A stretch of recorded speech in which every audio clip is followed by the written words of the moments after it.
If you have a Panasonic S5 or just picked up the S5 II or S5 2X if you're watching this video in the future, one of the things you will absolutely need to add is going to be additional batteries. And if you have one of the newer S5 IIs or S5 2X, you will want a battery charger as well because the camera does not come with it.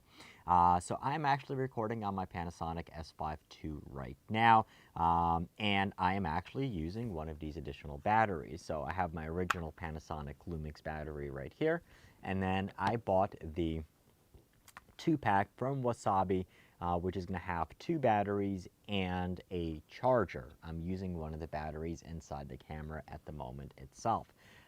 So I've used Wasabi batteries with 2 other Sony cameras in the past, and generally they've been 2 things. Number 1, reliable, and number 2, a very, very, very good price, especially versus compared to OEM batteries.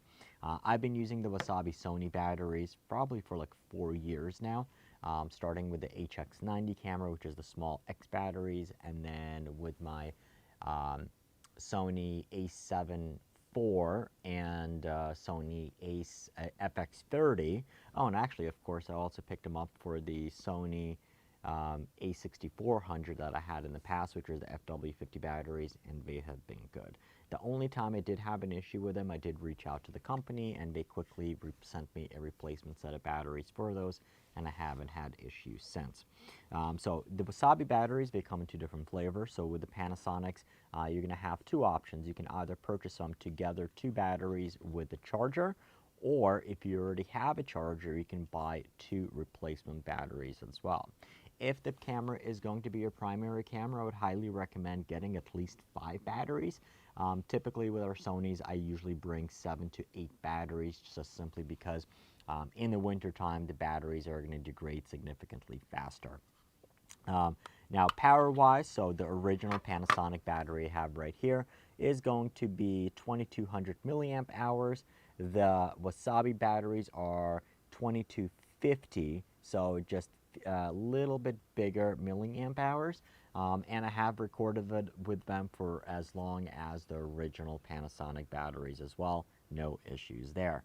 Now, one of the things I do appreciate about this charger and the newer Wasabi chargers versus the older ones is that you do have 2 plugs in the back for how to charge them.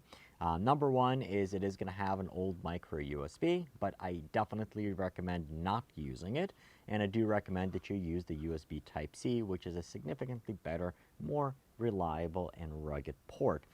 It is going to come with a USB Type-C to Type A cable, so you can plug it in and charge it any way you want.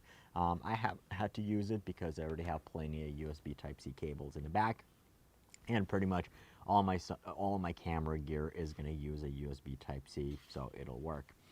The way they put the batteries in here, one of the differences with the Panasonic batteries is you have the contacts on top and on the bottom here.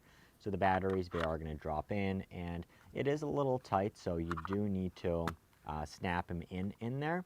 And you are going to have 2 lights on top showing you either green that it's fully charged or red that it is not charged. The interesting part about this is that even let's say, for example, the battery is almost 100% charged, it will not actually recharge it again. It does need to have decent amount used off of it in order for you to charge it, so that's definitely going to prolong the battery life as well. Not something you typically see with the older batteries. Otherwise, definitely a nice charger. One of the few for the Panasonic Lumix X5, and this is the battery model number DMW BLK22. I think there's only 2 or 3 aftermarket batteries, and Wasabi is the most established aftermarket battery brand for these. And overall, a really, really solid value, especially versus the OEM Panasonic batteries.